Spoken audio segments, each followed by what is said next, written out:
നമസ്കാരം. ആര്യാടൻ ഷൗക്കത്തിന്റെ വിജയത്തോടെ മുന്നണിയിലും പാർട്ടിയിലും കൂടുതൽ ശക്തനായ വി.ഡി. സതീശനെ ഒതുക്കാൻ കോൺഗ്രസിൽ ഇപ്പോൾ രൂപപ്പെട്ടിരിക്കുന്നത് കൂറുമുന്നണിയാണ്.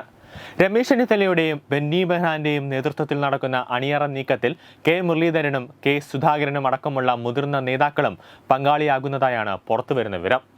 പി.വി. അൻവറിനെ യു.ഡി.എഫിൽ എടുക്കണമെന്ന ഈ ഭാഗത്തിന്റെ താൽപര്യത്തിന് അതിനെതിരെ വി.ഡി. സതീശൻ ശക്തമായ നിലപാട് സ്വീകരിച്ചതും ഭിന്നത രൂക്ഷമാക്കിയിട്ടുണ്ട്. പി.വി. അൻവറിന്റെ തൃണമൂൽ കോൺഗ്രസിനെ യു.ഡി.എഫിനോട് സഹകരിച്ചാൽ ഒന്നിൽ കൂടുതൽ സീറ്റുകൾ നൽകേണ്ടി വരുമെന്നും അത് ഒടുവിൽ തെരഞ്ഞെടുപ്പിന് ശേഷം കുരിശാകുമെന്നാണ് വി.ഡി. സതീശൻ നൽകുന്ന മുന്നറിയിപ്പ്. മാത്രമല്ല, നിലമ്പൂരിൽ ആര്യാടൻ ഷൗക്കത്തിനെ പരസ്യമായി പരാജയപ്പെടുത്താൻ ശ്രമിച്ച പി.വി. അൻവറിനെ മുന്നണിയിലെടുത്താൽ അത് കോൺഗ്രസ് അണികളെ പ്രകോപിപ്പിക്കുമെന്ന മുന്നറിയിപ്പും സതീശൻ നൽകുന്നുണ്ട്. എന്നാൽ സതീശന്റെ ഈ വാദം കോൺഗ്രസിലെ സതീശൻ വിരുദ്ധരും മുസ്ലിം ലീഗിലെ ഒരു വിഭാഗവും അംഗീകരിക്കുന്നില്ല. തദ്ദേശ തെരഞ്ഞെടുപ്പ് ആസന്നമായ സാഹചര്യത്തിൽ നിലമ്പൂരിലും പരിസര പ്രദേശങ്ങളിലെ ചില മണ്ഡലങ്ങളിലെങ്കിലും യു.ഡി.എഫിന്റെ സാധ്യതകളെ തൃണമൂൽ കോൺഗ്രസിന്റെ സാന്നിധ്യം ബാധിക്കുമെന്നാണ് ഇവരുടെ വാദം. ശക്തമായ മത്സരം നടന്ന നിലമ്പൂരിൽ അൻവറിന് 20,000-അടുത്ത വോട്ടുകൾ പിടിക്കാൻ കഴിഞ്ഞതാണ് ഈ വാദത്തിന്റെ അടിസ്ഥാനം. എന്നാൽ ഇതൊന്നും തന്നെ പരിഗണിക്കാതെയാണ് വി.ഡി. സതീശൻ മുന്നോട്ട് പോകുന്നത്. യുവ MLA-മാരുടെ ശക്തമായ പിന്തുണയും അദ്ദേഹത്തിനുണ്ട്. ഇപ്പോഴത്തെ സാഹചര്യത്തിൽ കെ.സി. വേണുഗോപാൽ വിചാരിച്ചാൽ പോലും മാറ്റാൻ കഴിയാത്ത തരത്തിൽ വി.ഡി. സതീശൻ ഹൈക്കമാൻഡിൽ പിടിമുറുക്കിയിട്ടുണ്ട്. രാഹുൽ ഗാന്ധിയെ നിരന്തരം നേരിട്ട് ബന്ധപ്പെട്ട് സതീശൻ കാര്യങ്ങൾ അവതരിപ്പിക്കുന്നത് കോൺഗ്രസിന് ദേശീയ തലത്തിൽ അദ്ദേഹത്തെ കൂടുതൽ ശക്തനാക്കിയിട്ടുണ്ട്. ഉപതെരഞ്ഞെടുപ്പുകളിൽ തുടർച്ചയായി നേടിയ വിജയങ്ങളാണ് സതീശനെ ദേശീയ നേതൃത്വത്തിന് പ്രിയങ്കരനാക്കി മാറ്റുന്നത്.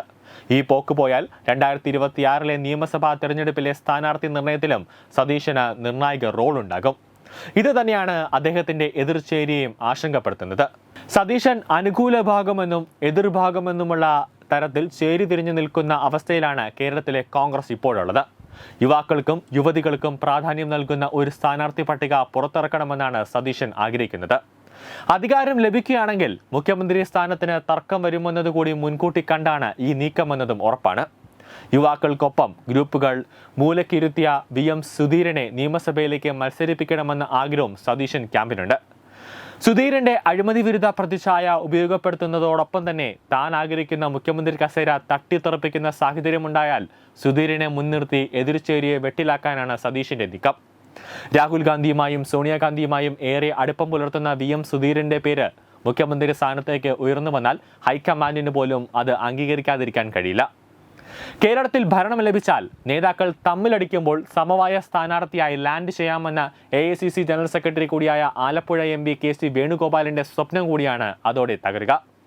കെ.സി. വേണുഗോപാൽ രാജ്യസഭാ അംഗത്വം രാജിവെച്ച് ഒഴിവിൽ ജയിച്ചു കയറിയത് BJP സ്ഥാനാർത്ഥിയായാണ്. അതുപോലെ ലോക്സഭാ അംഗത്വവും അദ്ദേഹം രാജിവെച്ചാലും ആലപ്പുഴ സീറ്റ് കോൺഗ്രസിന് നഷ്ടമാകും.